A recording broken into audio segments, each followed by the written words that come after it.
está la idea hecha canción y la cuartilla y el corazón. En la fiesta, otra vez, estará lo mejor. Dos puntos, letra y risa, paréntesis, puntos. Paso la hoja. En la fiesta, otra vez, la palabra vendrá vestida del color de nuestra alegría. Repito el título. En la fiesta, otra vez, estará lo mejor. Dos puntos, letra y risa, paréntesis, puntos. Paso la hoja. En la fiesta, otra vez, la palabra vendrá vestida del color de nuestra alegría.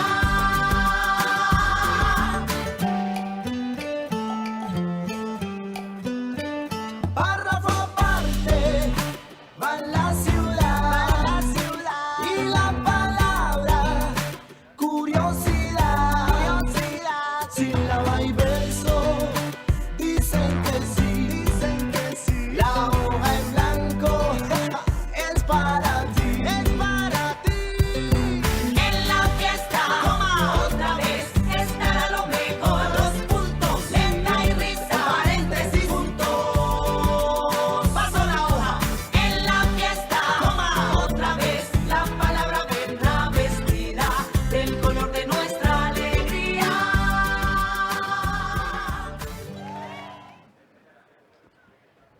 Muy buenas tardes. En Medellín vamos bien. Y para que sigamos así de bien, la invitación es a que nos sigamos cuidando para seguir celebrando estos espacios de reencuentro con todos, con nuestro tapabocas correctamente puesto, ubicado, cubriendo boca y nariz. Mantener las manitos limpias, con alcohol, desinfectante y bien lavaditas. Las palabras palpitan, nacen a cada instante, se transforman, nos enseñan de eternidad. Diría Neruda que son antiquísimas y recientísimas, viven en el féretro escondido y en la flor apenas comenzada. Esa amplitud poderosa e infinita es gran parte de lo que nos constituye. Por eso, a través de esos códigos hallamos maneras de expresarnos, de cuestionar la realidad y de compartir con otros lo que somos. La Alcaldía de Medellín, a través de su Secretaría de Cultura Ciudadana y la Biblioteca Pública Piloto, les dan la bienvenida a la 15ª Fiesta del Libro y la Cultura, que tiene como tema central las palabras. Con música, historias, arte y voces provenientes de las esquinas del mundo, queremos que nos acompañen a entender mejor de qué estamos hechos y qué es aquello que nos define. Esta actividad que tendremos en este momento hace parte de la franja de las charlas de la tarde. Y antes de presentarles a estas tres invitadas que nos acompañan, tengo dos recomendaciones para ustedes. La primera es recordarles que en todos nuestros escenarios estamos haciendo registro fotográfico y audiovisual. Si ustedes no desean aparecer en estas fotos o videos, pueden comunicarse con algún personaje que tenga esta camiseta y que sea parte de nuestra organización. En segundo lugar, es a que nos sigan, nos comenten, nos etiqueten en sus publicaciones y compartan con el mundo la alegría del reencuentro en esta fiesta del libro. Nos pueden seguir en Twitter e Instagram, donde estamos como @fiestalibro, y en Facebook en Fiesta del Libro y la Cultura. Pueden usar también el hashtag numeral Fiesta Libro 2021. Ahí pueden poner todas sus publicaciones. Ahora sí, sin más preámbulos, les presento a Erika Dietes, desde Cali. Su trayectoria profesional es un recorrido por varios saberes que se complementan y que son escasos de encontrar en una persona. Estudió comunicación social, antropología y arte.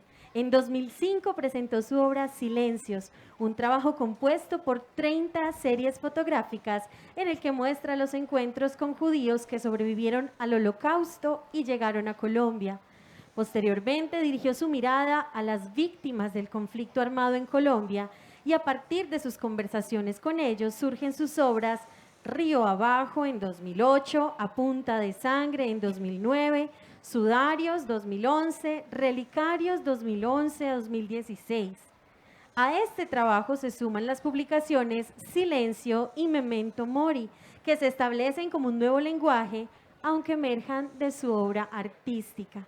En Colombia ha expuesto su obra en el Museo de Antioquia, el Museo de Arte Moderno de Bogotá, el Museo Nacional de Colombia y el Museo de la Universidad Nacional de Colombia. A estos sitios se agregan las iglesias en las que sus obras Río Abajo o Sudarios han sido exhibidas.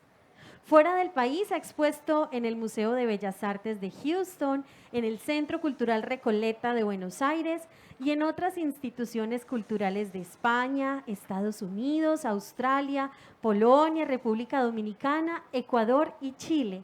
En el 2015 fue nominada a los premios Visionary Awards después de ser postulada por Alasdair Foster, director del Centro Australiano para la Fotografía.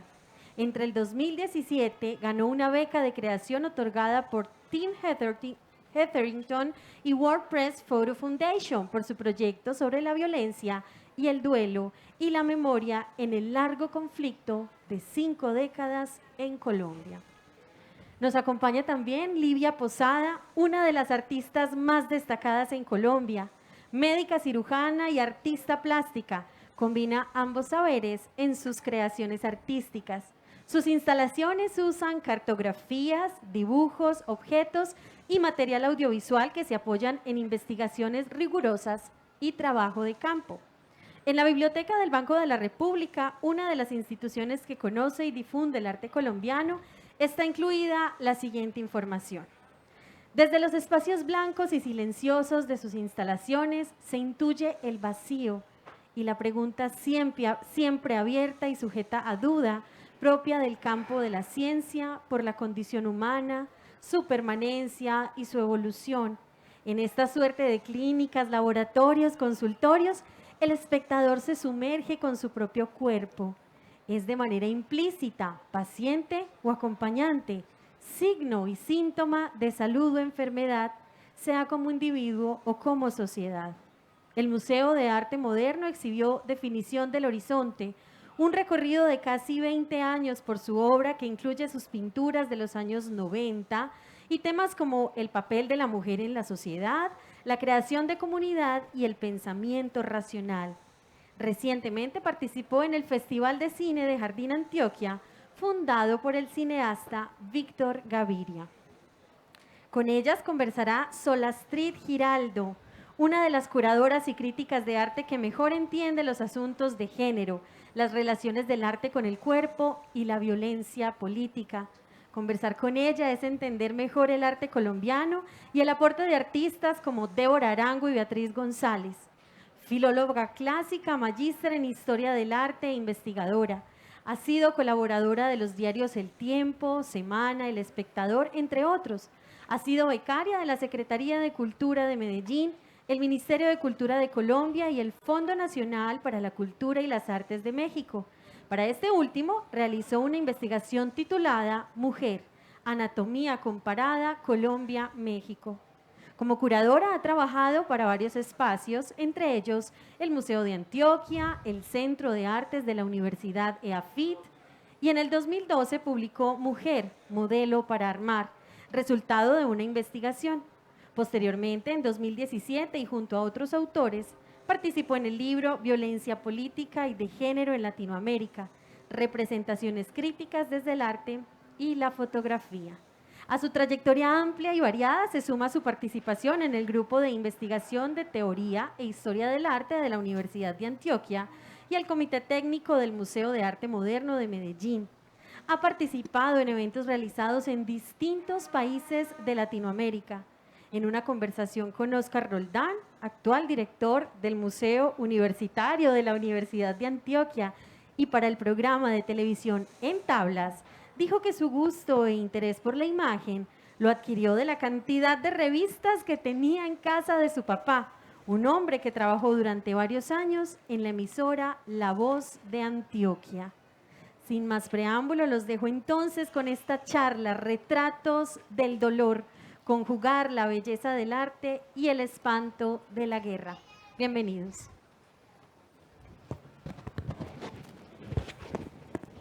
Muchas gracias, Paola. Bueno, quiero empezar agradeciéndole a la Fiesta del Libro esta oportunidad tan maravillosa para mí y para ustedes de poder encontrar el trabajo de estas dos artistas tan fundamentales en en la memoria de lo que ha sido el conflicto colombiano, entre otros temas, pero pues obviamente ese es como el núcleo central que las convoca y a la que le han dedicado pues parte importante de sus vidas.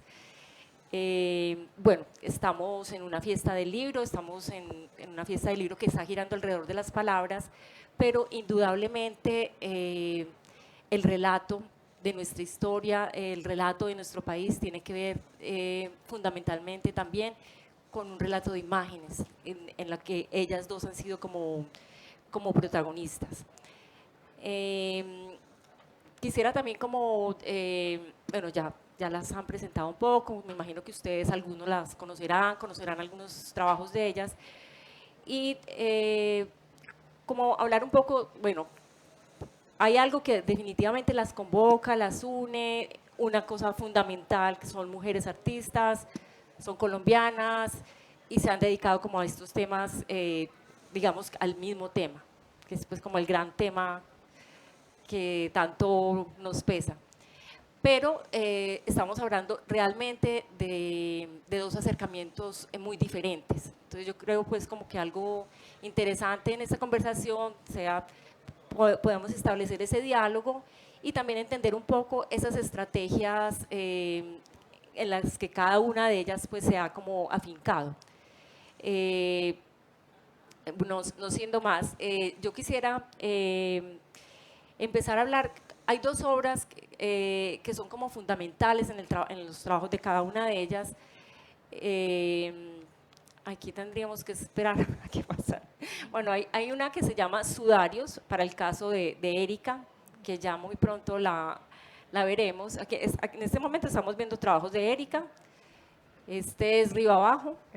Esta, Sudarios. ¿Podrías parar ahí un momentico, por favor, Paola? Entonces, para que miremos un poco este trabajo. Y luego lo vamos a relacionar con uno de Libia.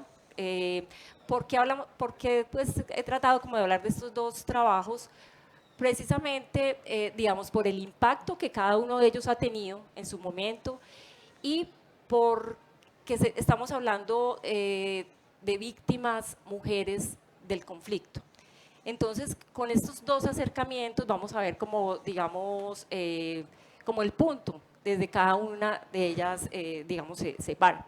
Entonces, Erika, aquí yo te daría un poco como la palabra, como que nos hablaras de esta obra, del cómo llegaste a ella. Es muy importante como todo un trabajo previo a estas imágenes que tiene tanto Erika como Livia. Hay que pensar en ellas como unas personas, como unas investigadoras, o sea, ellas no son, digamos, como orfebres, pues como que hacen objetos bonitos o impactantes, sino que son, cada una de estas obras detrás hay una investigación, una gran conversación también como con el país. Entonces, como que nos hablaras un poco de este trabajo de Sudarios.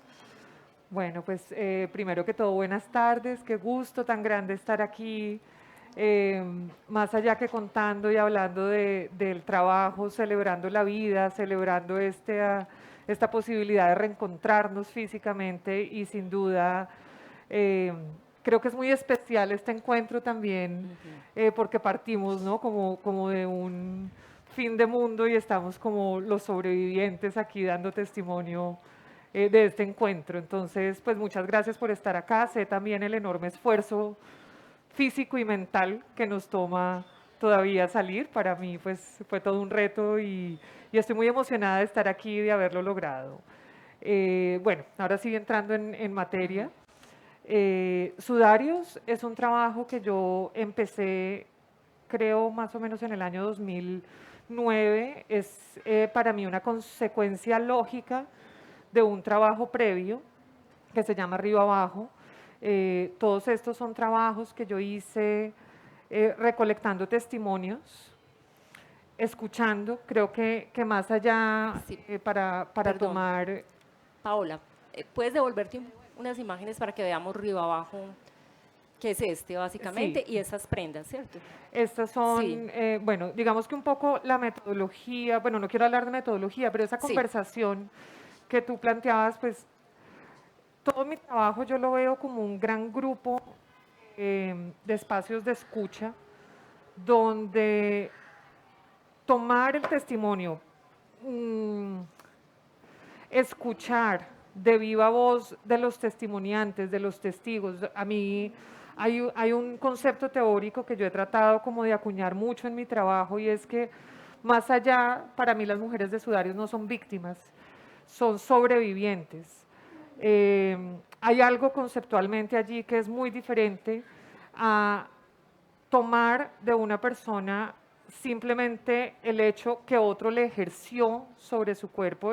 Sudarios es una obra que trata de mujeres que fueron testigos de masacres y sobrevivientes de masacres. Parte de lo que es absolutamente brutal de los testimonios y de lo que ellas sobrevivieron y de lo que testimonian minuto a minuto con su existencia, es que parte de la tortura fue obligarlas a ver la muerte y la tortura de sus seres queridos y fueron dejadas con vida como un acto asertivo, no fueron, no sobrevivieron por un milagro, sino que decidieron no acabar con su vida porque el hecho y el fin de esa violencia estaba dado para que ellas dieran testigo de ese horror. Entonces, allí hay una fuerza para mí que no se puede, digamos, como reducir a que fueron víctimas de ese horror, sino que son testigos. Y son enormes, ¿no? Son imágenes, son 20, es un grupo de 20 imágenes de mujeres que me entregaron la intimidad de muchos horrores para ser representadas, para ser dignificadas a través de esa imagen que solo es exhibida y puesta al público en espacios sagrados. Entonces hay algo allí que para mí es muy importante en Sudarios y es recalcar que no son testimonios únicamente del horror, sino de una vida que sigue pese a todo ello. Hay algo allí que es de una fuerza muy grande, ¿no? Como que simplemente levantarte al otro día y pasan años y sigues celebrando la vida y sigues trabajando y estás allí porque tienes que seguir en parte para dar testimonio de ese horror que está hecho para ser silenciado. Entonces, y pues para la importancia para mí de Sudarios. ¿Cómo te llegan estas historias? O sea, ¿cómo es como tu proceso de investigación? Allí es donde, pues me perdí un poco el hilo, perdón, Sí. pero ahí es donde quería Sí. atarlo con el tema de arriba abajo. Yo creo que mi trabajo ya lleva 20 años más o menos de investigación, en donde un cuerpo de trabajo simplemente es una forma visual distinta que toma el mismo ejercicio de escucha en el cual ya llevo 20 años, ¿no? Lamentablemente, los testimonios del horror serán infinitos, los testimonios de sobrevivencia también, si no hubiéramos sido un país inviable hace 1000 años. Entonces, río abajo, yo siempre digo que yo fotografié los sudarios después, aunque los vi antes, porque yo esos rostros lo vi en cada uno de los testimonios de los familiares con los que trabajé en Río Abajo. Río Abajo es una obra en la que los dolientes me prestaban una prenda o un objeto de su familiar desaparecido y yo los fotografiaba dentro de agua. Están impresos sobre cristal y esa es como la instalación que se ve allí en la exposición de Manrique. Esa. Sí. Las imágenes son de 1,70 impresas sobre cristal, donde si se rompe ese cristal se rompe la imagen. Esto tiene un trabajo de campo muy extenso, no solo de toma de los testimonios, sino de exposiciones en región. Yo recorrí 18 municipios de Colombia, fui a todos los rincones de donde me entregaron, así fuera un objeto.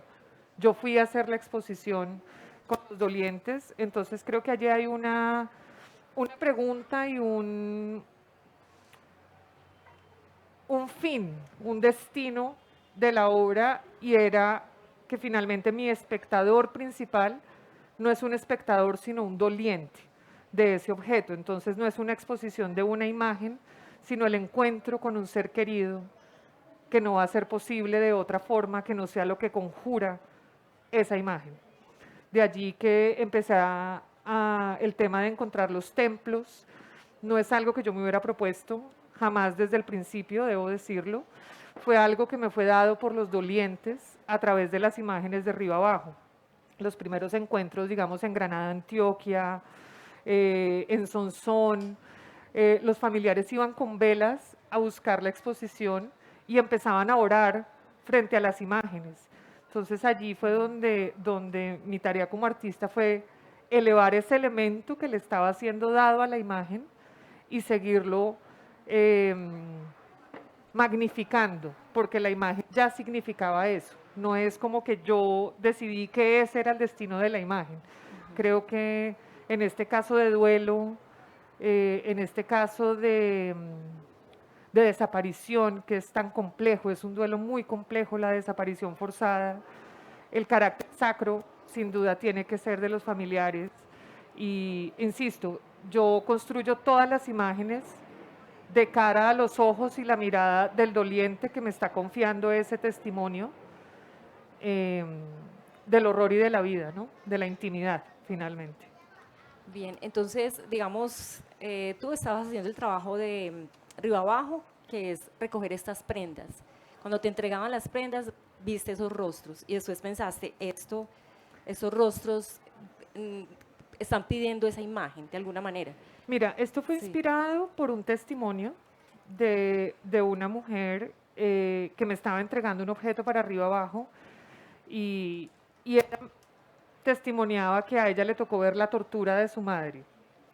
Cuando ella me estaba relatando la tortura de su madre, yo decidí hacer un esquema allí de iluminación. Todo este trabajo está hecho en compañía de alguien que sabe de apoyo psicosocial, de trabajo, de duelo clínico. No es como un tema de simplemente cuéntame qué pasó, sino de alguien que está guiando esta terapia, porque si hay algo que es muy complicado en términos de la memoria y el recuerdo, es que también tienes que tener las herramientas, tú o que alguien te ayude a salir de él. Entonces, pues como artista, pues hay algo allí que se tiene que hacer de una manera muy seria y muy guiada. Allí se me presentó la primera imagen de Sudarios, del trabajo de campo en comunidad de tantos años. También surge, quiero decir, y no dejo de repetirlo, una valoración hacia el oficio del artista por parte de la comunidad que es muy importante. Y allí es donde se abre que las personas también quieren ser parte de tu trabajo. Y bueno, las 20 sobrevivientes de Sudarios llegaron por conexión directa de arriba abajo o un voz a voz de ellas mismas, que creo que eso es muy importante en la construcción de la obra. Bueno, entonces, digamos, vienes como de trabajar estos objetos y aparece como el tema del retrato y de la imagen y desarrollas pues todo este asunto del retrato. Es un retrato que uno diría está en la tradición de los retratos, está en la tradición de los retratos occidentales, ¿cierto? De alguna manera uno aquí empezaría a ver un poco, y sobre todo en este contexto católico, un poco a la Virgen María, no sé, como estas cosas. Entonces tenemos aquí como ese cuerpo atravesado por la violencia y estamos en este momento como en el rostro. Livia tiene un acercamiento también como a un tema muy similar, pero lo hace de una manera, dijéramos, no sé si está bien usada la palabra, como iconoclasta, ¿cierto? Ella de alguna manera renuncia a la imagen, renuncia pues a la imagen del retrato clásico y plantea otro tipo de retrato, que si quieres, por favor, Paola, está muy, muy adelante, que es el tema de signos cardinales. Entonces, no sé, Livia, si nos empiezas a hablar un poco de ese trabajo, que es un trabajo también que ella realiza en un sentido relacional, que tiene, o sea, reúne a mujeres, trabaja con ellas, hace también una investigación y va llegando a una imagen que es, digamos, un poco diferente. Entonces, Sale, no. pero podemos empezar sí, a hablar sí, sí. como del mientras encontramos la imagen. Pero está en el mismo PowerPoint, solamente más adelante, que no sé si ella sabe. Bueno, signos cardinales surge a raíz de un proyecto que se hizo en el Museo de Antioquia en el 2009 sobre destierro y reparación, en un momento en que la cifra de desplazamiento forzado en Colombia crecía enormemente, pero se hablaba poco, había como poca discusión en el espacio público sobre este asunto. Perdón, ¿me están oyendo bien o hablo más duro, más fuerte? Entonces, es un encuentro donde hay sociólogos, antropólogos, trabajadores sociales y hay un componente, pues estamos unos artistas como invitados también a la discusión y yo hago este proyecto en ese momento, es un proyecto muy largo. Cuando me invitan empiezo a trabajar pues en esto y tiene muchos momentos pues, de pensamiento, de elaboración, luego como de concreción del proyecto. Es un proyecto que me costó bastante. ¿Cuántos años, Livia, estuviste con este proyecto? Pues como nos hacen la invitación, como con un año de anticipación, desde la invitación empecé, pero pues estuve bastante metida, enfrascada en el proyecto, porque una de las cosas,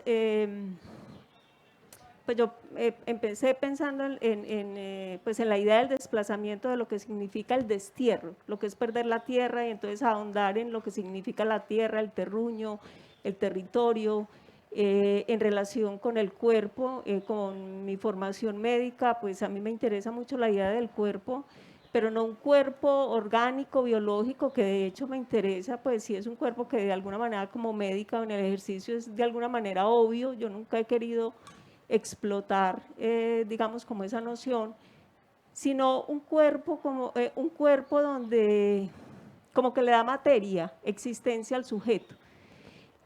A un sujeto que habita en ese cuerpo, un cuerpo que tampoco es, pues que es individual, que se presenta, que circula por los hospitales, por los espacios médicos, exhibiendo enfermedades, pero esas enfermedades son al mismo tiempo singulares, pero son colectivas y sociales, y políticas e históricas y culturales. Uno no se enferma solo, o sea, no hay enfermedad como original o recién fundada, sino que todo hace parte, digamos, de un contexto, y eso, estudiando arte y ejerciendo medicina, es una de las digamos, de las preguntas fundamentales que atraviesa todo mi trabajo, es ese cuerpo social, ese cuerpo colectivo, y cómo lo que se nos muestra a nosotros los médicos en el espacio hospitalario, clínico, científico, nos está hablando todo el tiempo, si uno quiere oírlo, que en el caso mío a mí me interesó mucho ver, fijarme, oír digamos, este aspecto más allá de lo biológico, que es precisamente de lo que se ocupa la medicina. Todo el tiempo esos cuerpos enfermos nos están hablando de la sociedad y de la cultura y del momento histórico determinado. Volviendo a signos cardinales, entonces pensaba en esa idea de qué es esto del destierro, qué es ser un desterrado, qué es perder la tierra, y eso cómo afecta al sujeto, al ser humano, y cómo se muestra eso en el cuerpo. No, nada, se perdió el PowerPoint. Parece que no, que esa segunda parte no se grabó. ¿No se grabó? Wow. Y no está nada. Pero, yo tengo una USB mía. Con tu Préstame el bolso, pues ¿cómo es? solucionemos. Porque sí, es pues importante, me parece pues como hablarles a ustedes y suponer que deben conocer mi trabajo, pues no habría por qué.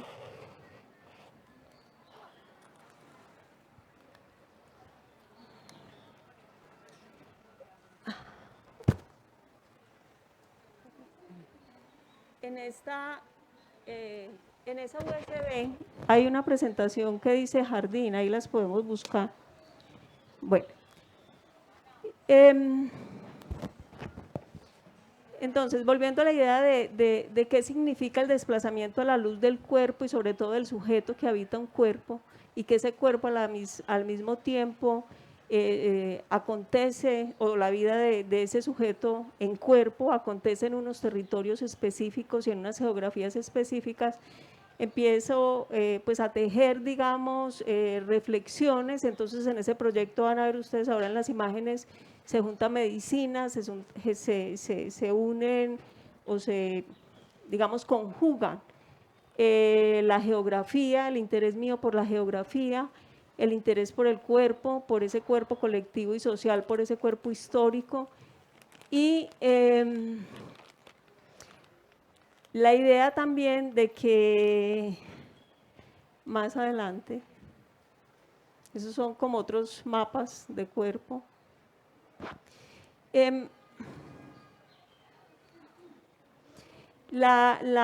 ahí, ¿cierto? Entonces, en esa, no sé, hay otras creo que más adelante, que pues esos son ya trabajando con las personas. En este proyecto, en signos cardinales, entonces yo juego, planteo un juego semántico entre puntos cardinales y signos cardinales. En semiología médica hay una cosa, pues digamos dos elementos fundamentales, pues uno cuando está frente a un paciente, pues tiene que construir una historia, hacer un relato, escribir mejor el relato del paciente. Hay una parte muy importante que, pues, como parte del relato de ese paciente, es la parte de los síntomas, que es lo que el paciente siente, que le relata al médico, ¿qué siente usted? Y el signo o la serie de signos. Entonces, para mí, digamos, la semiología médica ha sido una herramienta, es una herramienta que uso mucho en mi trabajo, en mi trabajo, pues como en mi proceso reflexivo, y en signos cardinales lo que yo hago es ahondar, digamos, en esa serie de signos, o jugar, no jugar, sino pensar, reflexionar sobre los signos posibles del desplazamiento en el cuerpo. O sea, ¿por qué me molestaba cuando empecé a meterme en el proyecto y a hacer, pues, digamos, toda esta investigación que uno hace como artista? Yo decía, bueno, había en ese momento como 3, casi 4 millones de desplazados en Colombia, por desplazamiento forzado, obviamente, y aparecían números y números y las cifras, y la gente hablaba de cifras, y pues me molestaba eso, porque en medicina también vemos mucho que uno termina siendo un número, una cifra, que termina en un montón de documentos, ahora en unos archivos de un PC, y parece que el sujeto no tuviera existencia, se reduce a un número. Y hay mucha información valiosísima que pasa por los hospitales y que queda perdida entre estadísticas, entre informes médicos, o sea, una información que es importantísima y como que se pierde, se lava también dentro de los hospitales, como que desaparece, ¿no? Lo que hago entonces ahí es pensar en volver, como digamos, a esa herramienta semiológica y pensar en los signos. Entonces, el signo en medicina es algo que aparece en la superficie de la piel, pues como en la superficie del cuerpo, y es uno de los elementos que permite al médico orientarse para establecer un diagnóstico, después de haber oído el relato, de haber reconstruido el relato. Entonces esos signos los trae el paciente de entrada, o a veces uno a través de ciertas estrategias los hace aflorar, aparecer. Lo que pretendo en este proyecto entonces, llego es como a esa idea de primero ir detrás de las cifras y saber que ahí hay personas, que hay seres humanos, y que esas cifras no son números 1, 2, 3, sino que son personas que están desplazándose de un lado a otro, intentando salvar sus vidas. Y qué significa ese viaje en términos de la existencia, pero también del cuerpo mismo, ¿no? Quería desde el principio hacer un retrato, pensaba pues en los retratos, pero me molestaba mucho la idea del rostro, porque el rostro como que da una especificidad que no me interesaba. Entonces, porque estas fotografías que finalmente aparecen, digamos, instaladas como obra, no son, pues son esas personas, pero son también los otros millones de personas que están detrás.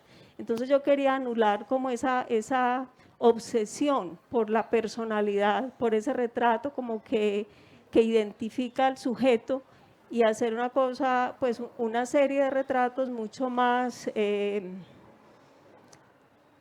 es como una paradoja porque como retratos anónimos, pero al mismo tiempo quería sacar del anonimato las cifras y humanizar las cifras, darle humanidad a esas cifras.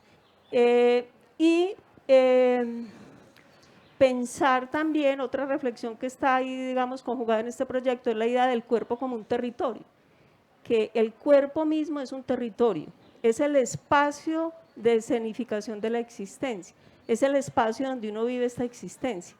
Y ese territorio va siendo marcado todo el tiempo, ¿cierto? A medida que uno va trasegando en la existencia es marcado.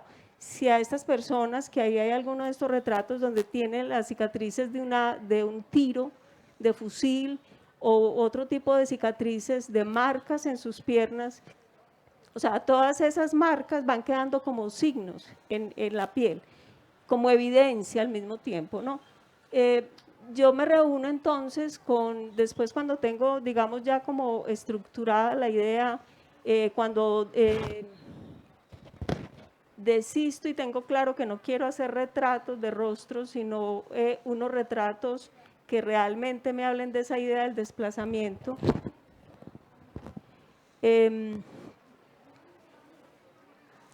Pienso en que deben ser unas imágenes que tengan que ver con la parte del cuerpo que les permitió a estas personas huir, desplazarse, correr, salvar sus vidas.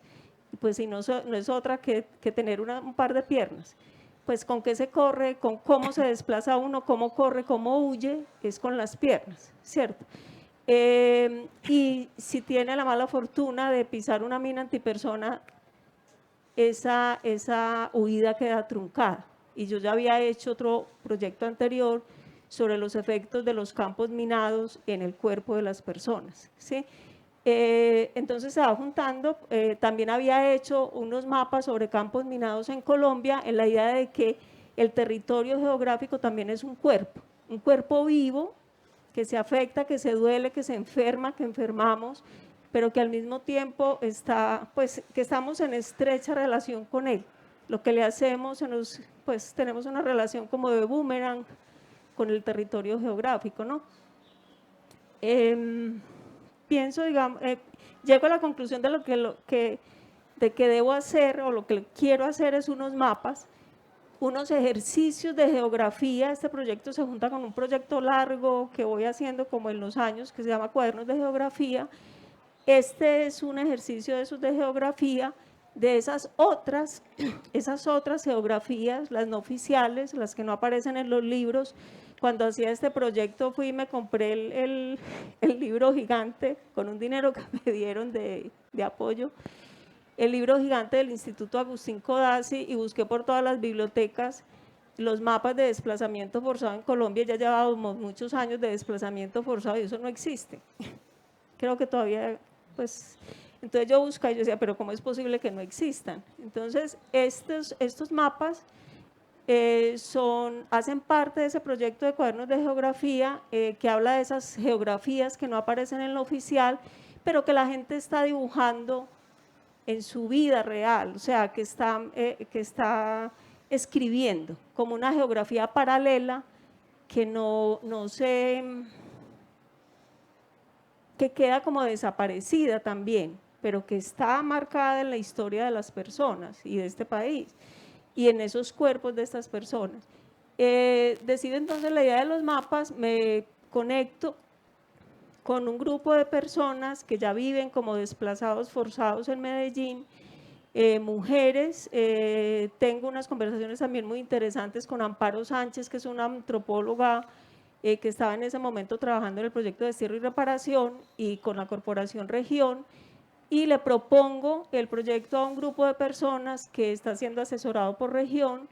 Se entusiasman, ya ellos tienen como cierto nivel de organización porque vienen trabajando con Región, y lo que hago con ellos es que me cuentan su historia de viaje. Yo insisto mucho, pues la propuesta mía era, yo les dije, no me vuelvan a relatar la masacre, ya se la han relatado al periodista, al político, a los de la alcaldía, ya ustedes tienen su rótulo de víctimas.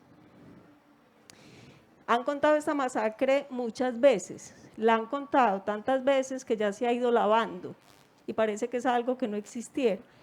Entonces vamos a centrarnos, era la invitación mía, yo quiero que me hablen del viaje heroico, de cómo ustedes viajaron, con qué viajaron, qué parte del cuerpo fue fundamental para ese viaje y qué parte del cuerpo o qué lugar tiene el cuerpo en la huida, en salvar las vidas de ustedes y las vidas de sus familias. No vamos a recrear, yo ya me sé también muchas historias, pero yo no quiero ponerme, pues como volver a meter el dedo en esa llaga, volver a recrear el dolor, porque unas veces ni me cuenten qué facción fue, porque unas veces eran los de un color, otras veces los de otro, ustedes saben cómo es la historia. Entonces nos centramos en esa idea del viaje, me reuní persona a persona primero con cada una de ellas, luego armamos unas rutas de viaje. Aquí fue muy importante también un recorrido que yo hice de Medellín a Bogotá por carretera después de llevar mucho tiempo sin poder salir y ver todos los signos, las marcas en la vía de toda esta guerra tan cruda que estaba aconteciendo, y reconstruimos ese viaje, reconstruimos también las identidades primarias antes de la masacre y de la tragedia, como una parte importantísima de una memoria que no puede ser despojada, que no puede ser desplazada. Esa era la invitación para ellas también. Y luego yo dibujé con ayuda de mapas pues de Colombia oficiales, ahí sirvió el libro, estos mapas, estos recorridos. Y luego hicimos unos talleres de mapas donde ellas en los mapas buscaban los territorios. Entonces ahí había un ejercicio, un taller como de comprensión de dónde venían, para dónde, cómo viajaron, por dónde viajaron y a dónde llegaron. Muchas de ellos, yo creo que la mayoría, era la primera vez que veían un mapa e intentaban leerlo.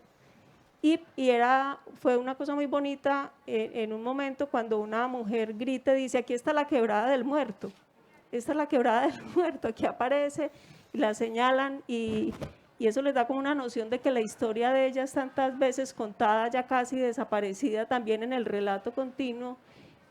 Eso es real, o sea, la historia de ellas es real, porque esa palabra víctima les va borrando la existencia también. Entonces, como en medicina uno es el paciente número tal, aquí era la víctima número tal, pero esa víctima es madre, tía, esposa, hija, vecina, campesina, pues un montón de cosas, de las cuales también todo este ejercicio de rotular a la gente y numerarla,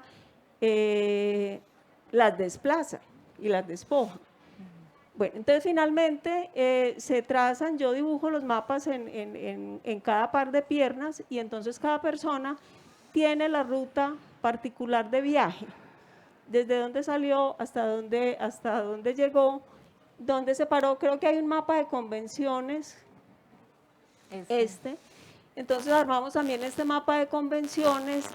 Ustedes ven que hay convenciones que no aparecen en un libro de geografía, como el camino a pie, el camino en bus, en mula, la casita primigenia que es la que tiene la montañita, y los otros ranchitos numerados que son los, pues el número de desplazamientos que tiene cada persona.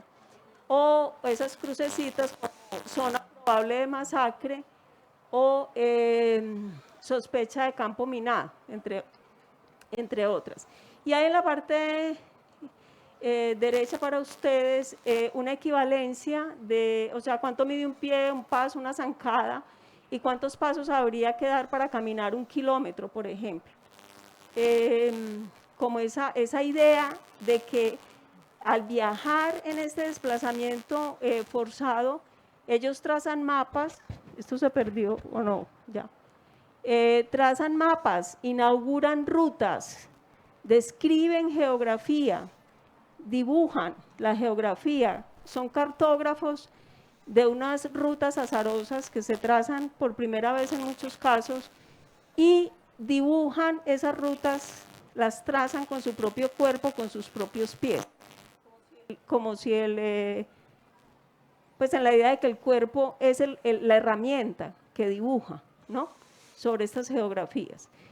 Y ese mapa al mismo tiempo está en su historia, guardado, es una memoria que está ahí. Entonces yo como artista lo que hago es como sacar a la piel, a la luz, ese mapa como signo, ese viaje, esa ruta de viaje como signo de esta historia y de nuestros, digamos, sucesos violentos. Y sacarlo como signo y mostrarlo, porque son unas rutas y es una geografía escondida, oculta, a punto como de desaparecer también, pues, o en peligro de desaparecer. Entonces, lo que hago es como hacer aflorar el signo, como si estuviera dando un golpe en la rodilla con un martillo para buscar el reflejo. No sé si les ha tocado cuando van donde el médico, que les buscan reflejos acá. Entonces, hacer aflorar esos signos que están ahí, guardados como memoria en los cuerpos de estas personas. Finalmente, después de trazar los mapas, pues en otra sesión, son varias sesiones de trabajo, cada una tiene, digamos, como sus características. Yo me podría quedar aquí hablando mucho rato sobre esto. Y se toma una fotografía en estudio. Es una fotografía que tiene que ver mucho también con la fotografía médica, es como escueta, los pies no son bellos, no son modelos, son personas reales. Alguna vez alguien me preguntaba que con qué modelos había trabajado. ¿Cuáles modelos? Pues, o sea, la gente real, se ven las marcas en las piernas y es una fotografía como fría. Finalmente se monta como objetiva, fría, médica. Hay una imagen ahí donde está la instalación montada ahí. Entonces estas fotografías van en la pared a ras de piso. Hay todo un trazado de una retícula en las paredes que alude al baldocino hospitalario, pero también a esa retícula científica medida, al plano cartesiano, también al plano del mapa. Y las personas entran a este espacio que es muy blanco y silencioso, que yo lo conecto también, quería tener esa idea de esa creación de un espacio que fuera también un poco como un anfiteatro, como una cosa de quirófano o espacio médico, pero también un poco como del anfiteatro. Porque pues a mí me interesan mucho como las zonas grises, los bordes, las fronteras, creo que ahí suceden cosas muy interesantes, lo difuso, que es como a veces donde más definidas se ven las cosas. Y está entonces la instalación así, está el mapa de convenciones en otra de las paredes y un signo atrás que va a ser una constante, pues que es un elemento que se presenta como cierta constante en mi trabajo, que es una rosa de los vientos doble o una estrella de orientación de norte, sur, oriente y occidente, pero es doble. Y cambia oriente y occidente por izquierda y derecha en inglés, para señalar un poco también el asunto del colonialismo. La izquierda queda a la izquierda, si ustedes ven esa rosa de los vientos, creo que está por ahí en una imagen sola. La izquierda está tanto a la izquierda como a la derecha y la derecha igualmente, tanto a la derecha como a la izquierda. Entonces es la idea un poco de un perro que se muerde la cola o un asunto que gira de una manera absurda todo el tiempo, que no se sabe cuál, pues dónde está qué. O un elemento, perdón, de orientación geográfica que es absurdo, que es paradójico, que es imposible, que con un elemento de estos uno no podría orientarse. Y alude también como a esa desorientación que marca nuestra historia política, ¿no? Bueno, Bien. creo que me extendí demasiado. No, estuvo súper Bueno. súper bien. Digamos que con esas dos intervenciones pues, de Erika y de Livia, vemos como ese papel también como del artista contemporáneo, que es, pues, de alguna manera es una responsabilidad, también es como un poder, no sé, también es, o sea, como que ustedes ahí pues están en un sitio privilegiado, pero también muy, como que hay que cuidarlo mucho, ¿cierto? Porque, digamos, ustedes están haciendo una parahistoria, ¿cierto? Están haciendo la historia, como dice Livia, como también dijiste, o sea, ustedes se están metiendo en silencios, en las cosas que no salen en la prensa, en las cosas que a veces no se pueden fotografiar, en las cosas que no se ven. Eso también acarrea, pues, como grandes responsabilidades, ¿cierto? El tema, la palabra que ha salido aquí varias veces, que es tan complicada, la de la víctima, ¿cierto? O sea, ¿cómo se acercan ustedes como a esa zona de candela? Porque, o sea, me imagino que en el momento creativo todas estas dudas salen. Indudablemente tenemos que pensar que estamos en un momento, y llevamos años en Colombia, donde estamos de alguna manera embrujados con este tema del conflicto, o sea, no hemos podido hablar de otras cosas, no hemos podido mirar otras cosas. Uno diría, bueno, ¿y de qué más se va a hablar? ¿Cierto? Estamos en este momento, hemos vivido unos momentos políticos demasiado fuertes, pero también pues hay como una obligación, de alguna manera, que un artista colombiano tiene que estar hablando de eso, tiene que estar enfrentando. Entonces, como hablemos un poquito de la palabra víctima, del problema de acercarse como a esta parahistoria, también esa responsabilidad. Si me permites, nos devolvemos un poco a las imágenes de relicarios. Bueno, yo tengo claro que finalmente el papel y el final y el respeto mismo hacia el doliente, hacia la persona que te está dando su testimonio, hacia la persona que te está entregando. Relicarios es una obra donde ya las personas me están donando el objeto, la prenda. En algunos casos, prendas con las que fue la persona asesinada, que tienen los tiros, los huecos de las balas, rastros de sangre. Ahí están, las personas te están entregando el último rastro de su ser querido en esta tierra. Eso ocurre porque el punto final de eso es el arte. El que decide el artista, o sea, en este caso alguna fotografía, la imagen de sudarios, el relicario, la imagen de arriba abajo. Nadie te entrega este tipo de cosas o entregarían diferente, digamos, si fuera para una investigación y un texto académico o si fuera para entregarlo, no sé, no me Una preguntes. prueba forense. Una prueba, por ejemplo, Relicarios es una Sí. obra, son 165 objetos, que muchos de ellos son pruebas, son rastro de ADN.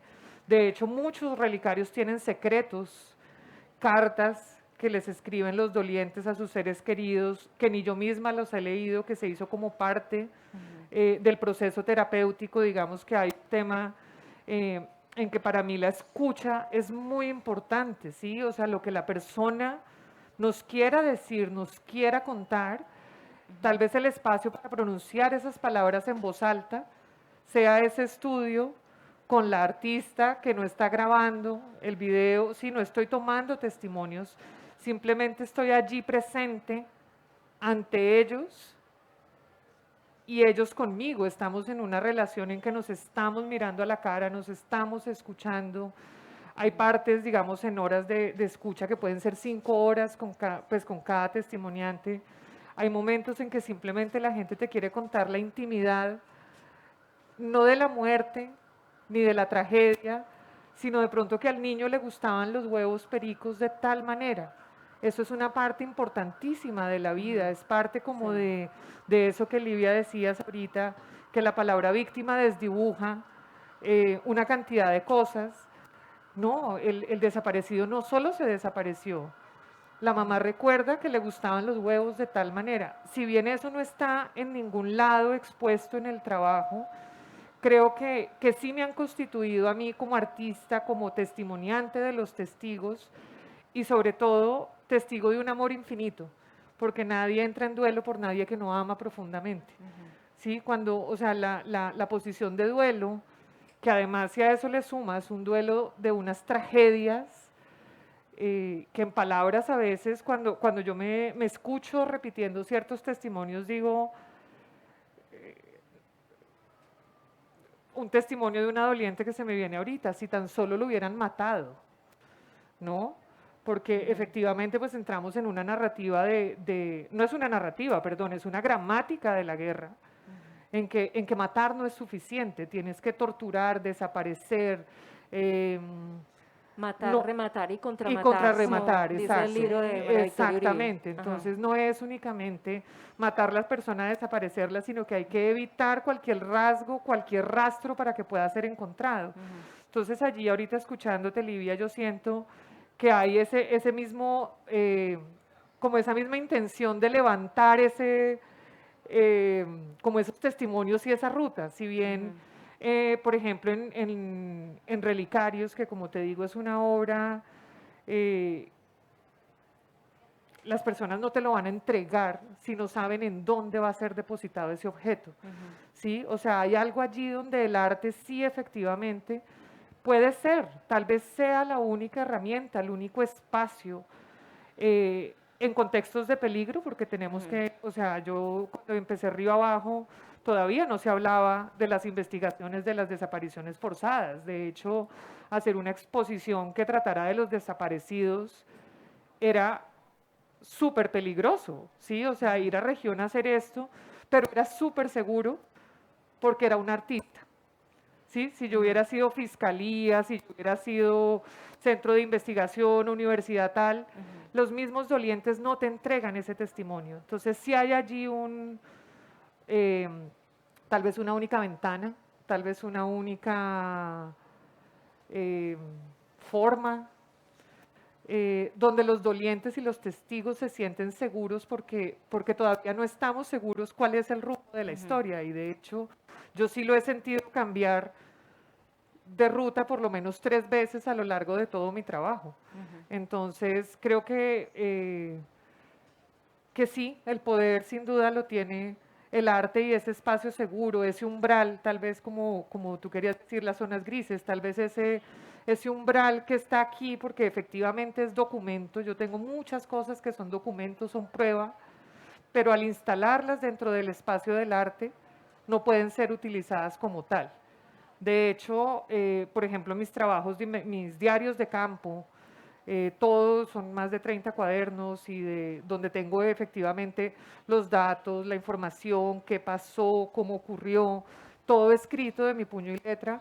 Eso está en este momento, yo lo saqué del país, está en la biblioteca de la Universidad de Tulane y nadie lo puede consultar hasta dentro de 50 años, justamente por ese temor de que no sé la historia, a quién puedo poner en peligro con ese testimonio. Entonces de allí sí creo que hay una responsabilidad enorme en prever cualquier consecuencia que pueda tener tu trabajo en la vida real y concreta de las personas. Que allí sí, pues también comparto tu expresión de que te preguntan quién es el modelo. No, no es un modelo, es alguien que de hecho está en peligro, puede estar en peligro, o puede ser tú quien lo pongas en peligro. Entonces de allí donde yo, pues como una decisión muy clara, nunca pongo los datos, jamás he puesto el lugar, porque todo confluye. Entonces es muy importante para mí siempre, siempre proteger la información. Ante todo la vida de la mía, por supuesto, también. y la de todos los dolientes y la memoria de quienes no están, ¿no? Sobre el asunto Sí. de la víctima. Sobre el asunto de la víctima, el asunto del poder que tiene el artista, de la responsabilidad y también de lo fácil que es de pronto caer en, no sé, En muchas cosas. en muchas cosas. Que Pues, tú sabes mejor, sí.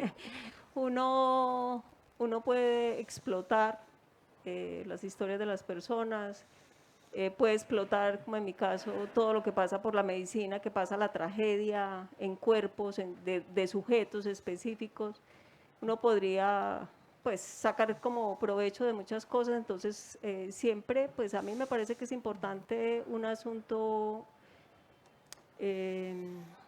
pues ético, tener como claro, digamos, uno hasta dónde va. Con la palabra víctima, pues un riesgo también es estetizar, digamos, estos asuntos. Son discusiones que a veces cuando hago docencia también las hago con mis alumnos, pues, no sé, si usted va a hacer una obra con basura no puede oler bonito, pues, bueno, tiene que oler a basura, ¿sí?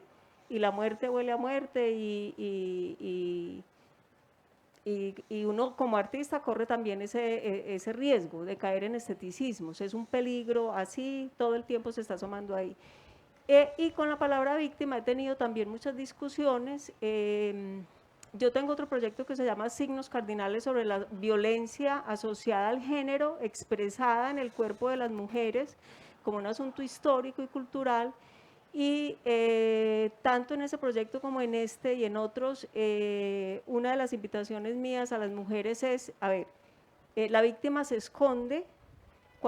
El rótulo de víctima tiene unos aspectos muy peligrosos, o sea, con las mujeres víctimas que sufrieron desplazamiento forzado, que lo siguen sufriendo porque siguen viviendo en condiciones muy precarias, ese rótulo les da, digamos, unos derechos frente a la ley. Entonces yo les decía, esa palabra es muy útil cuando ustedes van a ir a la alcaldía a reclamar, o sea, ustedes tienen derecho como víctimas, pero si esa palabra sustituye, se vuelve la marca identitaria de ustedes, estamos fregados, porque sí las desplazaron del todo, o sea, las desplazaron de la identidad que tenían como personas. Y eso sí sería una guerra perdida, o sea, esa sería la peor de las derrotas. Entonces, esa era una de las discusiones. Y si ustedes logran tener conciencia de ese cuerpo y de ese viaje heroico, porque para mí una de las cosas era el viaje heroico de estas mujeres, heroínas no nombradas, heroínas anónimas que nunca van a aparecer en los libros de historia de Colombia, pero como aparece Policarpa o al nivel de todas estas mujeres de la independencia. Entonces, estas heroínas, entonces hablábamos de ese asunto, de ese rótulo de la víctima y de la necesidad de tener claridad sobre para qué sirve tener esa palabra encima y para qué no sirve. Este proyecto yo hice como unos talleres alrededor de ese proyecto en Santa Marta, en una escuela hermosa donde estudió García Márquez, y lo hice con mamás y con estudiantes. Y estos estudiantes no sabían que las mamás habían sido desplazadas, que habían sufrido desplazamiento forzado, porque era una vergüenza, porque era el equivalente a ser un delincuente. Entonces los muchachos de 12, 13, 14 años no querían ser reconocidos como hijos de madres desplazadas, porque eso era equivalente a ser un antisocial.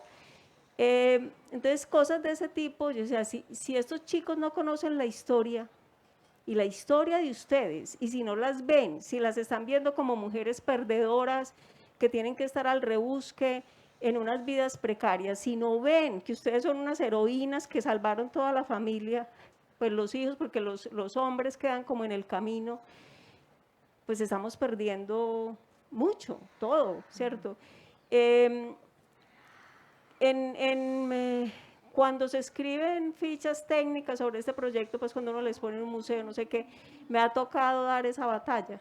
O sea, no son las víctimas del desplazamiento forzado. Me gusta más la palabra sobreviviente, me interesa más, me gusta más hablar de personas, de seres humanos o de mujeres. pero porque esa palabra víctima, para mí es problemática porque borra, es como un mecanismo también de desaparición forzada.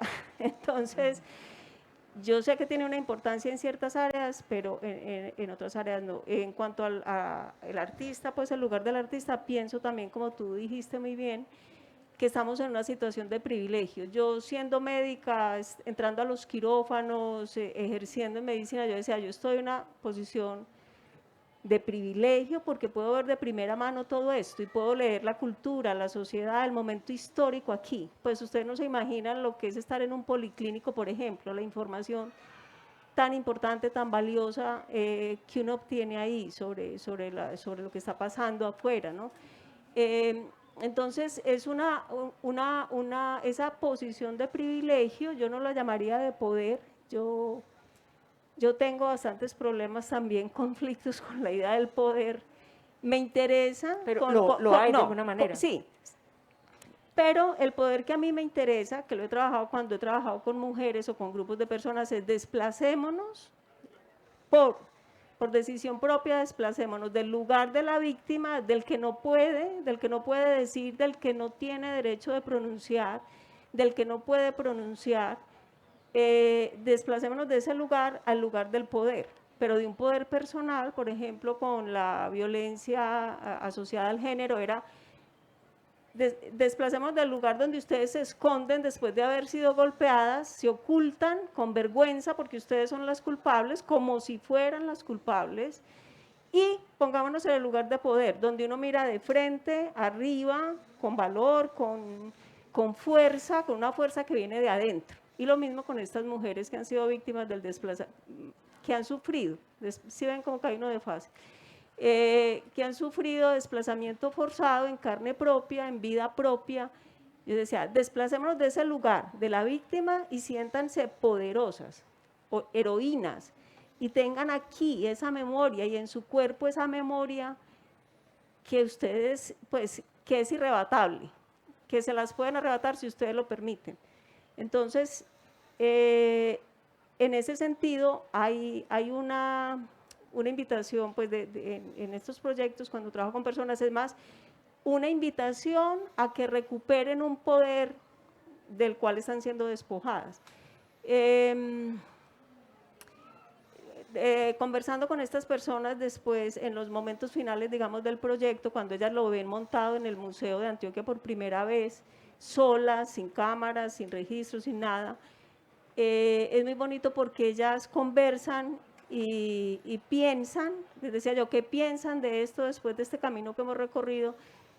Una de las cosas que me decía, pues una mujer que ya falleció lamentablemente, me decía, yo no sabía que era tan importante tener pies.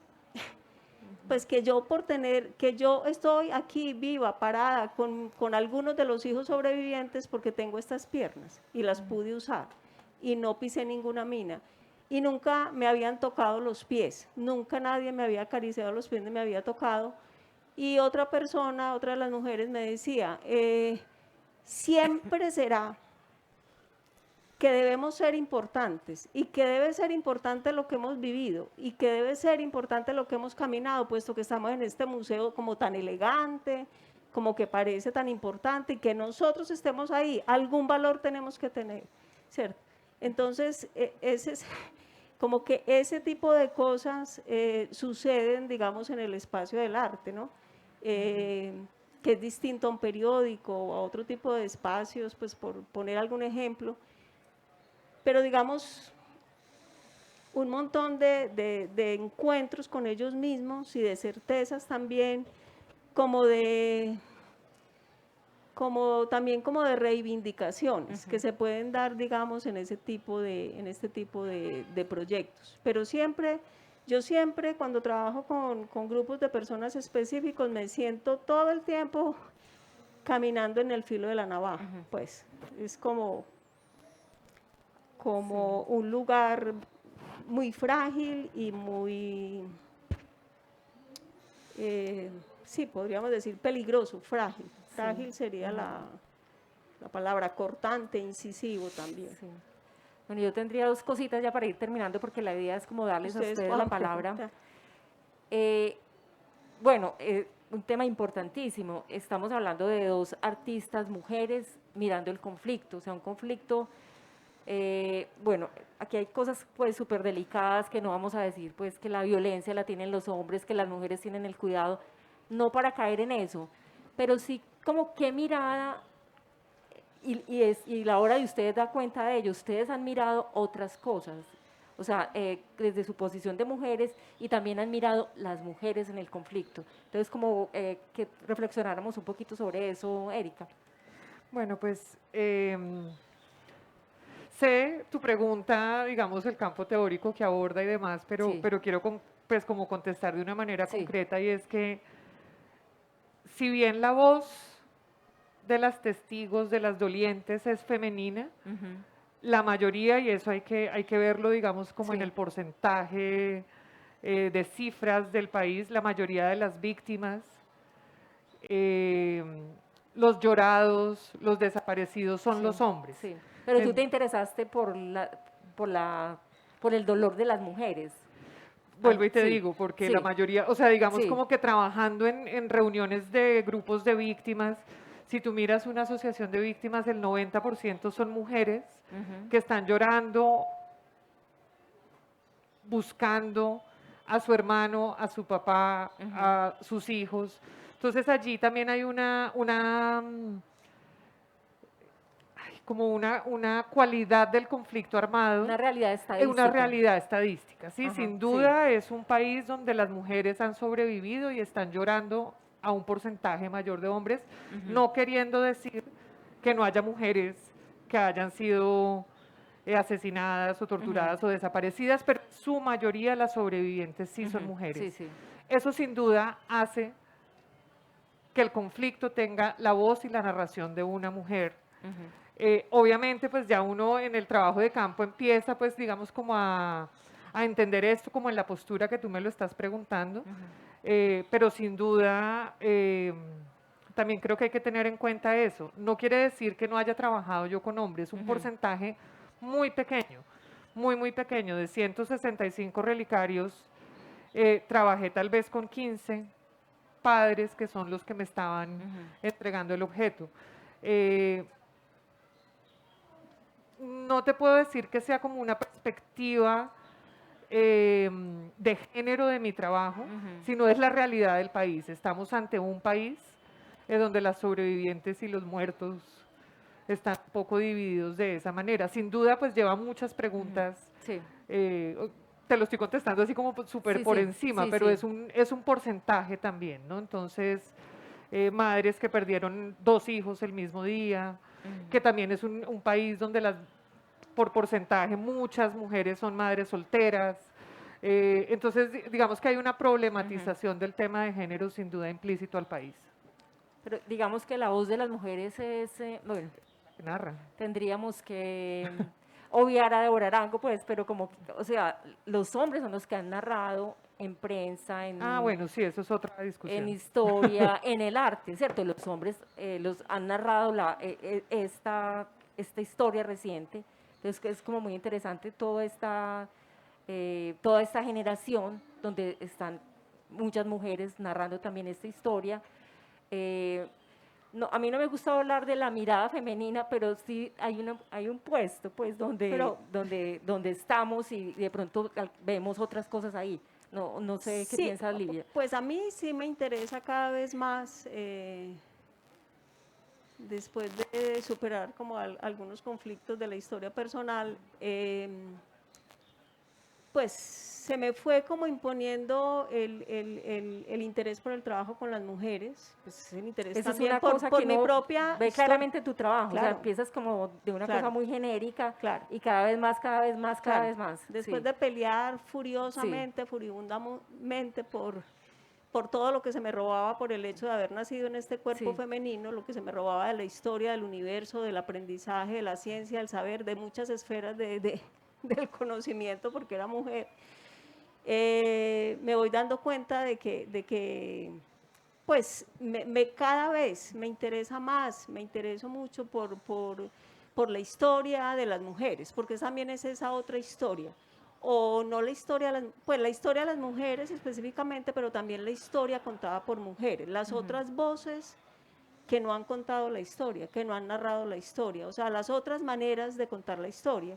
Y entonces ahí están, pues las mujeres, estarían también, digamos, otras personas que han sido minorías, si nos extendemos más, digamos, pues podríamos nombrar muchos otros, digamos, grupos de seres humanos, pero esa otra historia, pues que la historia ha sido narrada también por los hombres, contada por los hombres, sobre los hechos que los hombres en general han vivido. Pues no estoy diciendo que esté mal, pero digamos, históricamente ha sido así. Entonces creo que faltan como unas partes de la historia que están por contar y a mí me interesa mucho eso. Como me interesa esa información que queda por debajo, esa información que queda por debajo, que está por debajo también es esa voz en cuerpo de mujer que ha vivido la historia, que tiene una manera de contarla y al mismo tiempo es, como menciona Erika, en muchos casos las sobrevivientes. Son sobrevivientes muchas veces,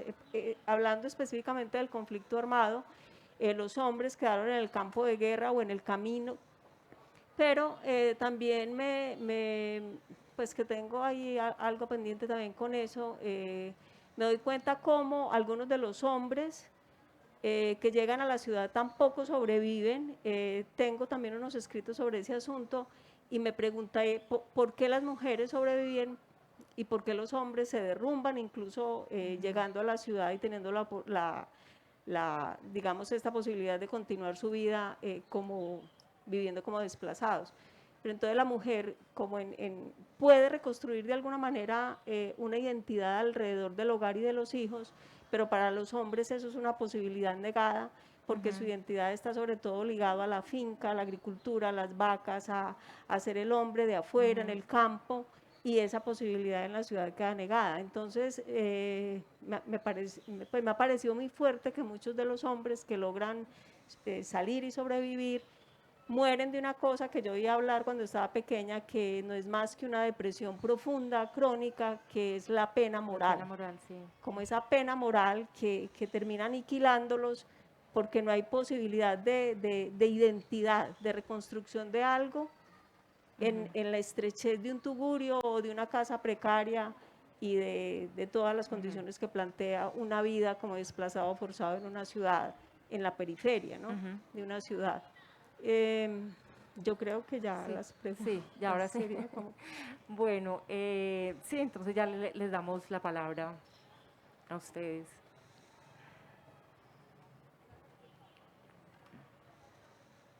Si tienen preguntas o si tienen respuestas también. O comentarios. O comentarios. Por allá.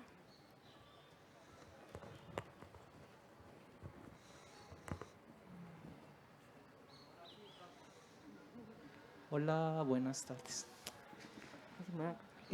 Yo quería aprovechar pues como que algo muy teso que pasa como en los espacios de discusión de arte y política, especialmente las producciones artísticas construidas con víctimas del conflicto armado, y algo que yo llamaría los juicios a Erika Dietes, porque son una manada de juicios Brutales, por cierto, algunos. Sí, pues, pero los juicios de juez, juzgado, pruebas y también hay unas posturas también muy amenas y muy amables a la producción de Erika Dietes. Sobre Lía Posada casi no se habla en términos despectivos, sino que se habla, que yo haya escuchado, no. Y he compartido pues como muchos espacios de formación, especialmente pues procesos y diplomados de arte y política. Y una de las grandes críticas pues que se le hace a la obra de Erika Dietes, especialmente los sudarios, Sí. y es sobre un límite, un margen, una zona gris que hay entre el uso y la construcción colectiva. Y en términos también de si esas construcciones son elementos de reparación simbólica o solamente inflan el ego del artista. No voy a expresar mi opinión personal sobre la obra de Erika Dietes, pero sí lo he escuchado en cantidad y en demasía, y casi que es como la figura paradigma en el arte contemporáneo, en la producción de arte que tiene que ver con lo político de las víctimas del conflicto armado. Entonces también querría escuchar la defensa de Erika Dietes ante los constantes ataques, porque ya tenés la referencia también en la cabeza, no, pues inmediatamente replicaste a eso, porque está presente, pero también es como si hace un juicio sin juzgado, si es un juicio sin la reo, posibilidad de de eso, reo ausente. eso, entonces como, bueno, logremos que Erika Dietes está presente para preguntarle de forma personal qué opina y qué quiere también, y qué puedo yo también retroalimentar en esos múltiples lugares donde uno ha estado acerca de esa obra, o por lo menos porque esa obra es muy, y yo creo que eso es también la magia que tiene la obra, Sin y es duda. que da mucho de qué hablar. Y controvierte y revierte, y gente que se rasga las vestiduras con ella, otros que la aman profundamente, y también es como por lo paradigmático que se convierte esa obra en términos de la construcción de la obra con la sufriente, ¿cierto? Con la doliente, y con un poco, le decías en algún momento, con la piedad, ¿cierto? La figura de la piedad. Entonces, no, era solamente eso, quería escuchar como esa contraparte para tener completo el croquis del juzgado, ¿cierto? Para poder establecer una postura más amplia sobre la construcción de la obra. Gracias.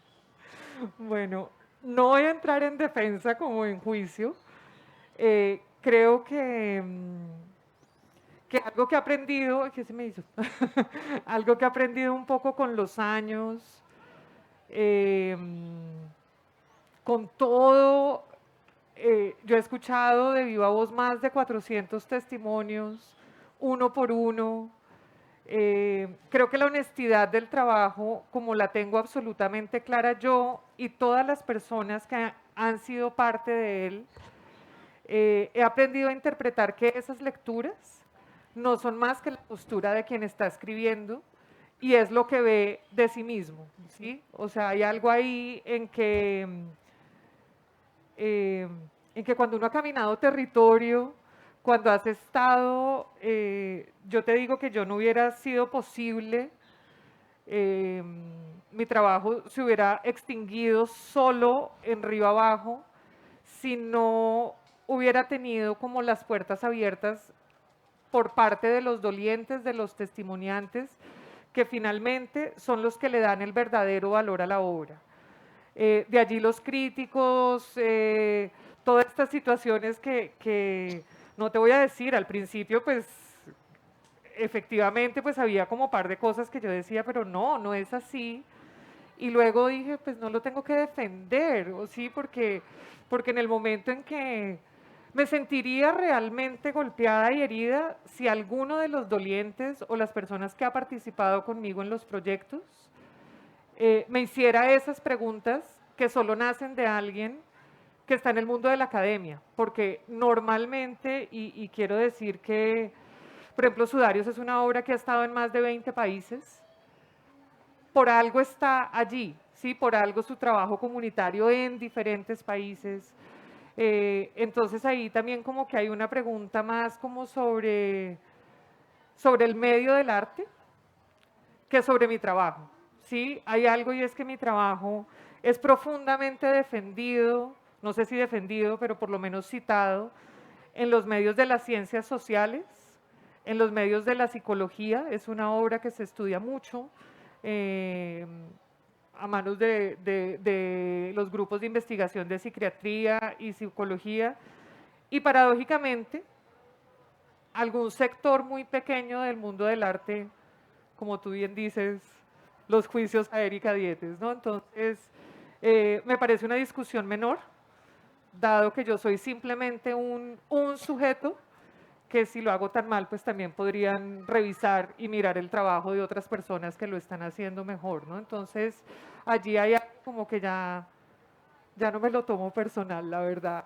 Es una situación más de también al servicio de quién están de esas discusiones académicas. Finalmente terminan siendo un monólogo, un diálogo entre una tesis que cita la otra y la otra y la otra y la otra y así, pero pues también se cita maravillosamente en muchísimos contextos y ha tenido también mucho reconocimiento. Entonces, yo sigo haciendo lo mío y con los dolientes sigo trabajando Y bueno, pasan muchas cosas que me hacen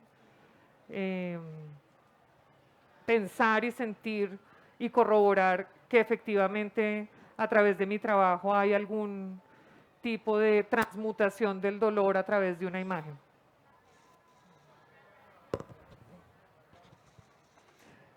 La señora quiere hablar.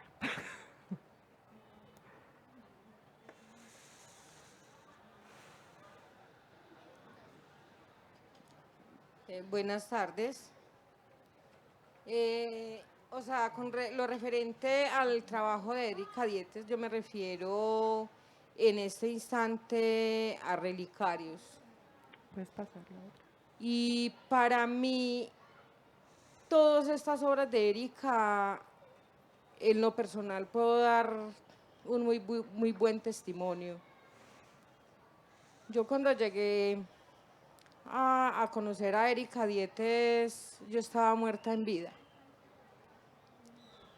Y el trabajo fue muy bueno.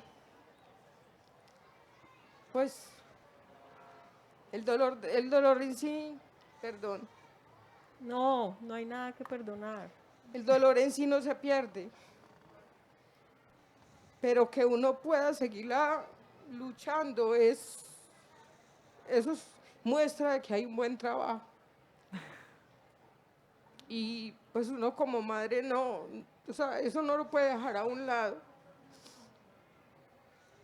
Pero yo, como estaba en el momento hace 12 años, 10 años atrás, o sea, todo el mundo tiene derecho a criticar y a juzgar y lo que quiera hacer. Estamos en un país donde cada quien puede hacer lo que quiere. Pero hay personas que yo puedo decir que hacen cosas muy buenas por las personas que nos ha tocado sufrir tanta violencia y desplazamiento y todas estas cosas.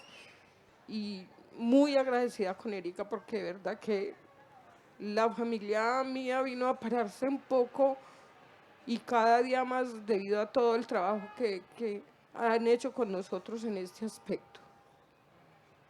Ha sido, o sea, como que purificar un poquito el alma. A veces uno cuando pasan todas estas tragedias, uno se da mucho, como decimos en un argot popular, se da mucho garrote. A veces uno tiende a echarse la culpa por todo esto. Pero todos estos trabajos nos ayudan mucho a darnos cuenta de la realidad de cada quien, del que lo está viviendo, el que lo está sufriendo y el que en realidad está poniendo parte de su trabajo y de su corazón para ayudarnos a nosotros, a las víctimas, a salir de todo esto. Un poquito por lo menos, tener por lo menos como no estar sumergidos en ese dolor todo el tiempo. Yo tengo mucho que agradecerte, Erika, de verdad. Yo a ti. Eres una persona súper grande para mí.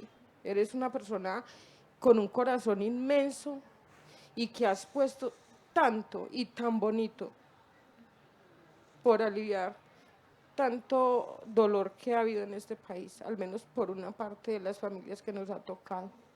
De verdad, muchas gracias. Dios te bendiga. Gracias.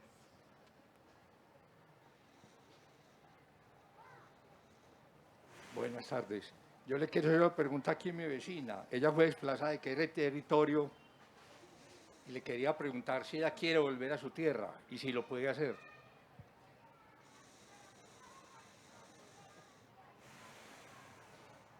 No, ni lo quiero hacer ni lo puedo hacer, porque sería como volver a remover todo y todavía me quedan hijos y no los quiero poner en peligro.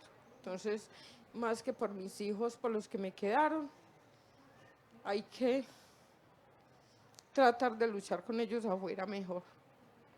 Pero no me dijiste el territorio, o no lo puedes decir. Pues No es necesario. No, no es necesario, no es necesario. No, no es necesario. Yo, si me permites, lo que tú estás diciendo, pues... Que yo quiero hacer la pregunta porque yo tengo una frase, sin país agrícola Colombia no sale de esta guerra. No sé si ella salió de un territorio rural. Si nos quedamos sin Colombia agrícola, Colombia no tiene futuro. Y el problema de nuestras guerras se llama la tierra, y eso lo dice un índice que llama el índice Gini. Cuando usted lo mide de 0 a 1, ya la tendencia casi que llega a 1. O sea, que la tierra en Colombia es de pocas familias.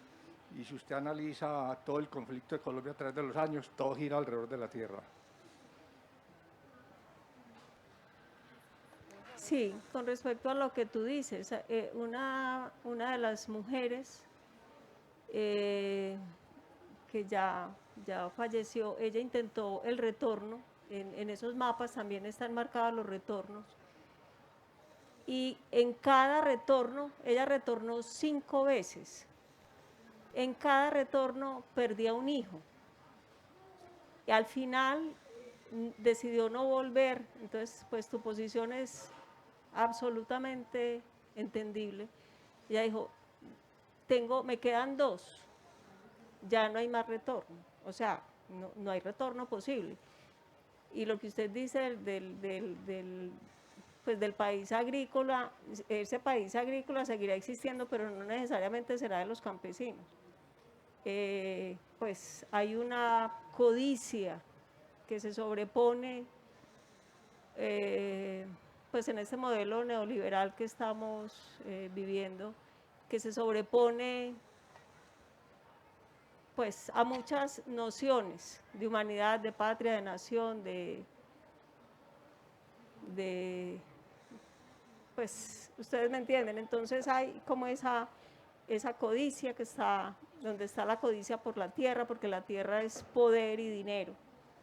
Entonces, pues yo no he visto a nadie peleándose por un desierto improductivo, sí, o invadiendo a un país que no tiene recursos naturales y donde la gente se está muriendo de hambre.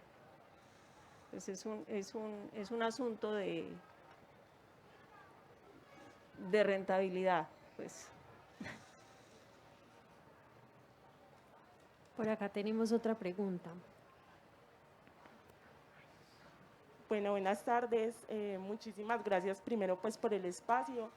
Y era una pregunta pues referida ahorita a la profe Lidia, hablaba de cómo retratar ese viaje heroico de estas mujeres que pues por diferentes razones han sido desplazadas, pero tampoco caer en la estetización, no sé si lo dije bien, de la estética más bien, pues como estetizar todas esas historias y como ponerles los olores y los colores como que no les pertenecen, como desde sus experiencias como artistas que les ha tocado retratar esas historias que son tan complejas, cómo no pasar esa línea de obviamente dignificar a ese otro que se está tratando de representar a través de la práctica artística que sea, pero tampoco usurpar la naturaleza de la historia que se cuenta.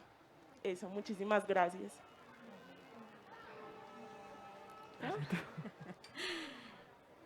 Pues yo, como decía ahora, es muy difícil, a mí me parece muy difícil trabajar con personas concretas porque si,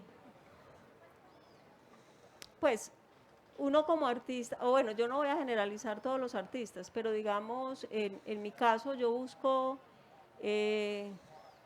que haya conexiones mías propias, con mi historia también, con los proyectos que estoy haciendo, que no esté como espectador ahí de tercero.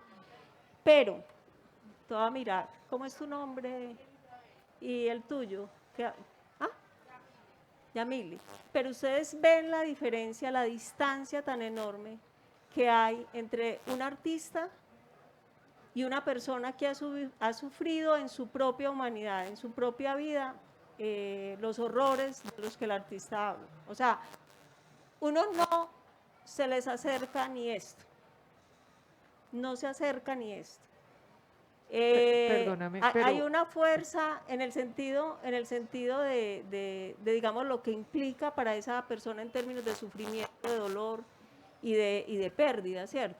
Entonces, lo que, pues en mi caso, no voy a generalizar, lo que intento es como hacer un poquito de honor, pues ser respetuosa y como de honrar un poquito el privilegio de que una persona que ha sufrido directamente situaciones de este tipo, pues la comparta conmigo como artista. Cuando hice sin evidencia clínica, yo hice unos retratos de mujeres golpeadas, pues con historia de violencia de género. Esas mujeres ya habían procesado un poquito la historia, pues ya estaban en un proceso jurídico y de asesoría. Con ellas trabajé y una de las críticas que me hicieron, un artista me dijo, ese trabajo tiene el problema de que cuando usted hizo las fotografías, las mujeres no estaban aporreadas de verdad. Entonces yo le preguntaba, ¿y qué es estar aporreado de verdad? ¿Y cuántas generaciones se necesitan para que unos golpes o las marcas que dejan una violencia asociada al género o esas golpizas y todo este maltrato desaparezca? Eso se demora generaciones y generaciones. Entonces, hay unas distancias, digamos, que están ahí. Uno intenta interpretar un poco, digamos, estas situaciones o acercarse a ellas, pero y usa el arte, digamos, como herramienta para contar lo contado, o para narrar lo narrado, o para hacer visible lo que está ahí, ¿cierto? Ese privilegio, pues, al que uno pudo acceder.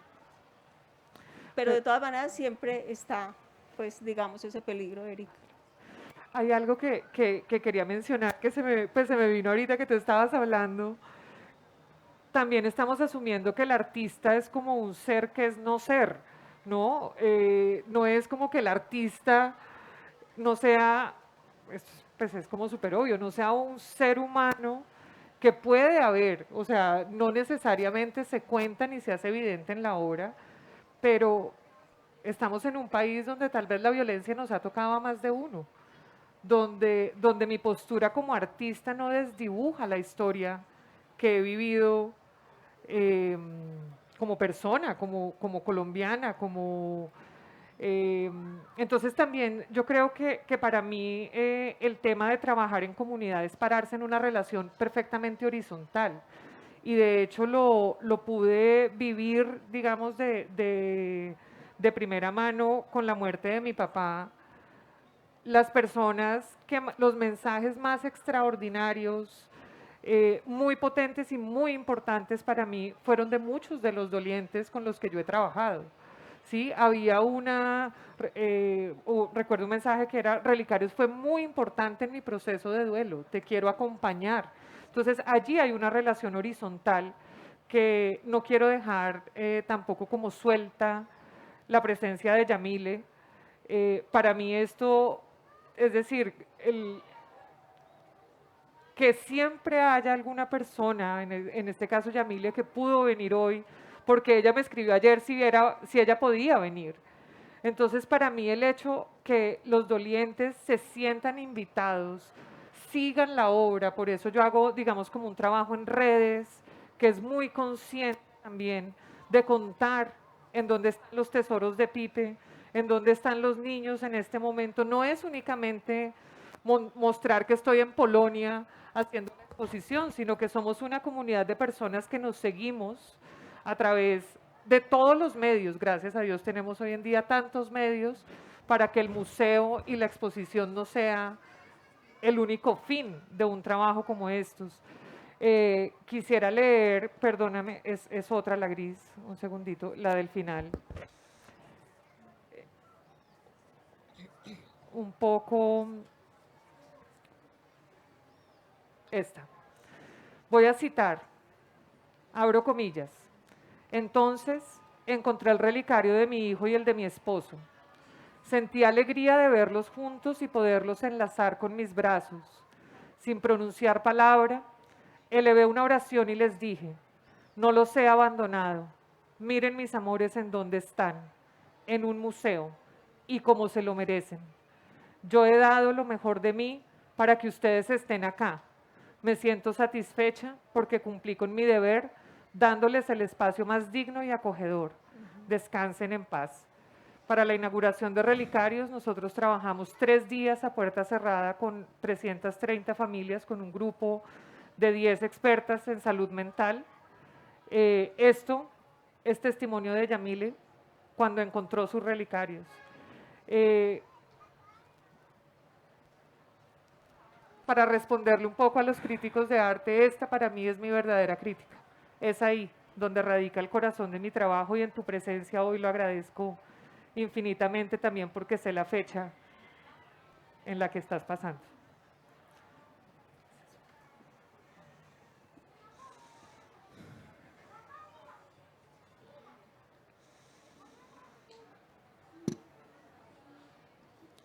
Hola, ¿cómo están? Espero que estén muy bien. Bueno, yo sé que yo no debería estar haciendo esas preguntas porque estoy trabajando, pero quise aprovechar la oportunidad como, uy, qué genial estar acá. Mi nombre es Duan, soy víctima del conflicto armado, fuimos desplazados de la Caucana en el 2001. Me identifico completamente con tu obra porque yo soy familiar de Daniela Quiñones, ella es mi prima. Ella la asesinaron el año pasado en Marmato Caldas, la tiraron al río Cauca y vivimos como en carne propia con lo que fue ese proceso y ese duelo, ¿cierto? Actualmente yo hago teatro social en la Comuna 3, en una corporación que se llama La Parla, y tuve la oportunidad de pronto hacerle un homenaje a ella con una obra que la dirigí yo con mis actores, que se llama Tauromaquia, y hablamos un poco de eso. Me parece muy interesante son las estéticas que ustedes encuentran para hablar acerca de lo que es la memoria o el dolor, y ahí va mi pregunta, porque también me interesa mucho en el tema de investigación.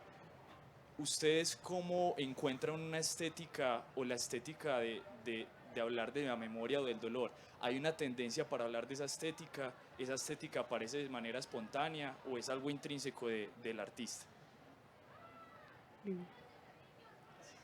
¿Quieres empezar tú? Dale. Para mí, la verdad está en el testimonio y en la voz de los dolientes. Hay algo, cuando yo planteé arriba abajo, mi planteamiento original era muy distinto, de hecho incluía fotografiar las prendas en el río, y ante la primera mamá que me entregó la camisa de su hijo doblada, le dio un beso, le dijo, vaya mijito, que yo sé que usted va a volver. Esa mujer descosió la almohada, ella guardaba la camisa doblada. Yo entendí que la imagen no podía ser agresiva en lo más mínimo. Esa imagen tenía que ser construida para los ojos de esa madre. Allí hay una pista estética que sin duda es como un poco la que, obviamente hay un universo personal, está también pues el quehacer de tu oficio, ¿no? Está una cuestión de gusto también, si lo podemos, sé lo complejo que es esa palabra, pero lo podemos poner allí, digamos, a mí me fascina el barroco, el concepto del barroco, se me ve en el tipo de iluminación que utilizo, pero sin duda los límites que me pongo tienen que ver con que la imagen que yo produzca a partir de ese testimonio sea soportable, aliviadora y transformadora para los ojos de quien me entregó el testimonio. ¿Tú estudias qué? Qué bien. Imagino que la pregunta por las estéticas es pensando también en tu trabajo de teatro.